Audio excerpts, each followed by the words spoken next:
Kickback. Lot of character, old mature buck. I couldn't be happier. This is my biggest buck to date, so I'm pretty stoked.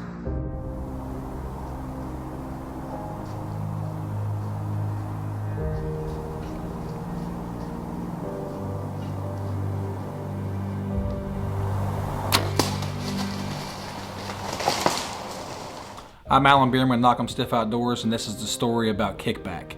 I first seen Kickback in 2016. It was the end of hunting season for us. It was in January. I was out checking cameras. I was still chasing the buck late last year. I seen him on the hoof, and I've never seen this deer before, and I was hooked since that day. I figured he was just a pass-through buck. What a pass-through buck is to us is just a buck that passes through your property. So that season was over. I ended up eating my buck tag. I did not kill a buck in 2016. Fast forward to April of 2017. Here we are getting into season, turkey season, starting running trail cameras, and this buck showed back up. And when he showed back up, he put on more mass than I've ever seen before. I had him on 5 different cameras. I ran cameras all summer for this deer. I kept getting pictures of him on a camera in the back of my property. So that's where I assumed he was at. I hung a set in the back of the property. I hung a set overlooking the food plot, and that was my dominant hunting spots. They have been for the last 4 years, are those 2 spots. I hunt this deer. I hunt this deer. I hunt this deer. Can't see this deer. Can't find him. Don't know where he's at. He goes nocturnal. He's not showing up in daylight anymore. All through September, all through October until October 28th. So on October 28th, I got a picture of him at 8:34 in the morning, daylight, morning time. He's never showed up in the morning before, and I knew that that was my opportunity. He slept up one time, and I knew that I had to get in there. Now, the camera that he was on, I have never had a picture of him on there before. It was on the complete opposite side of the property. It was actually on the path that I walked in on. So I knew that something was up. I knew the reason why I wasn't seeing this deer whenever I was hunting him in the back of my property had to be that he either seen me or he smelled me, or that was his main pass. Something I was doing was causing me not to see this deer, because he would come in 3 consecutive days I would hunt, he wouldn't be there. He'd come in the next 2 days I would hunt, he wouldn't be there. So it had to have been me. That's what I came down to. So what I did was I got an aerial map of that property, and I was looking, and where he came out on that camera, I seen that there was a big thicket of hardwoods with an acorn flat. So I actually went and hung a stand in that acorn flat on the back side of where that camera would be. It was about 160 yards from that camera, because I knew if he was coming from that direction, he had to be in there somewhere. I got in the stand, I sat, I waited as quiet as I could. I took a whole different route to get into the woods, to get into the tree stand. I parked my truck at a different location, so he had no idea that I was there. About 7:15, right before daylight rolls around, I think I hear an estrus bleat, but I'm not exactly sure. I was kind of nodding off, to be honest. So I played off that. I said, this is my time to strike. If it's right before rut, it's starting to get hot and heavy, they're starting to seek, I play an estrus bleat. I do an estrus bleat. I do a soft rattle at first, just a little tickle, and then I really get after him. And then I do an immature buck grunt, about a medium-sized grunt. I start grunting like he's chasing a hot doe. I do it again, I rattle a little bit more, I do a grunt a little bit more, and then I sit down and I wait.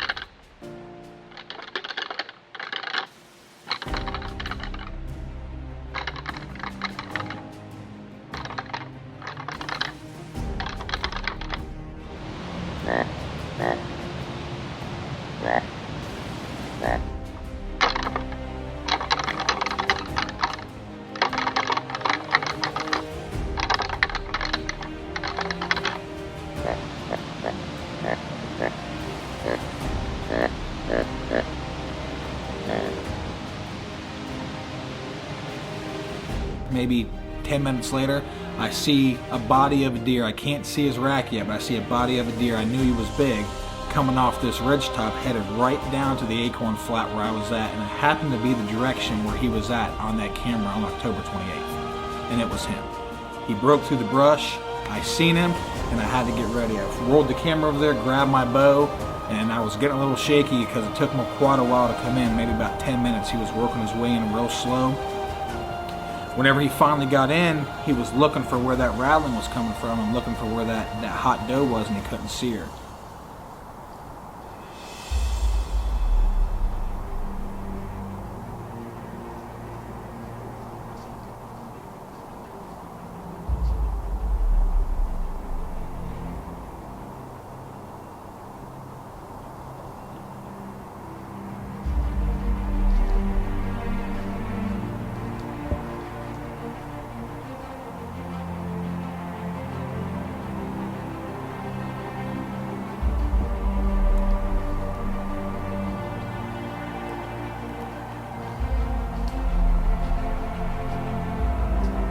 So he circled my tree, stopped.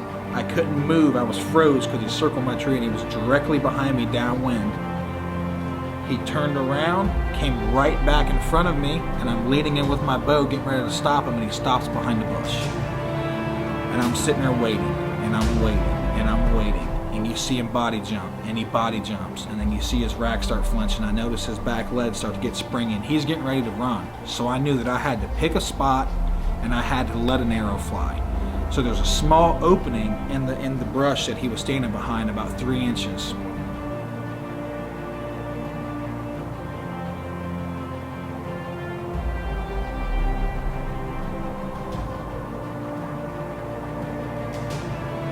I picked my mark, I shot.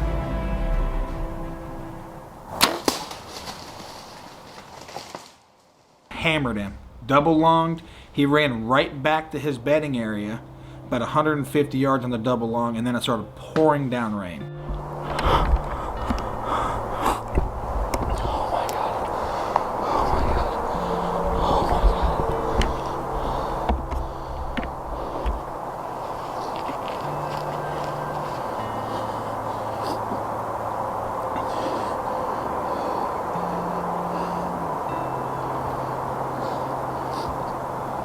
I just shot the biggest buck of my life. The biggest buck of my life. I rattled him in.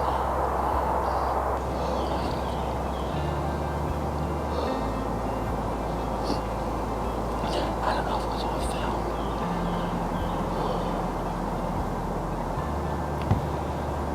I'll tell you, this hunt had to be my favorite hunt I've ever been on. Not because it was not my biggest buck, but it was what I did. I had to outsmart a mature 6-year-old 190-inch deer. I had to do something to cause him to come into me, and I couldn't have done it without the black rack.